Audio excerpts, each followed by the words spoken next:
Bago ako matulog mga kababayan, gusto ko sabihin sa inyo na thank you so much sa lahat ng mga nagko-comment.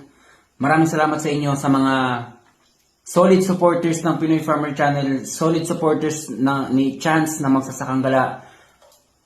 Yung mga Pinoy Farmer Defender, yung mga hindi ako nagbabasa ng comment section. Sa mga nagtatanong, sorry mga kababayan, hindi talaga ako masyado nakapagbasa sa comment section kasi doon pa lang sa pag-reply sa mga messages ng inquiries, ubos na talaga oras ko. Kaya nag-check ako ngayon. Grabe, ano nangyayari?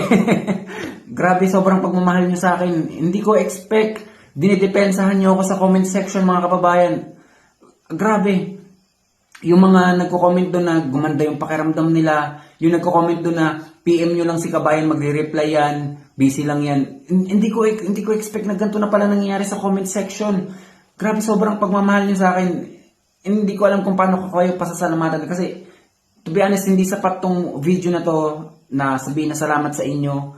Basta bukal sa kalooban ko, sincere ang pasasalamat ko sa inyo at lagi ko kayong kasama, lagi ko kayong sinasama sa panalangin ko na maging healthy tayo, sana maging maayos tayong lahat. Kaya thank you so much mga kababayan. Maraming salamat. Ipagpapatuloy natin ang Acid Guard. Anumang mangyari, may mga basher man o wala. Ingat kayo palagi mga kababayan.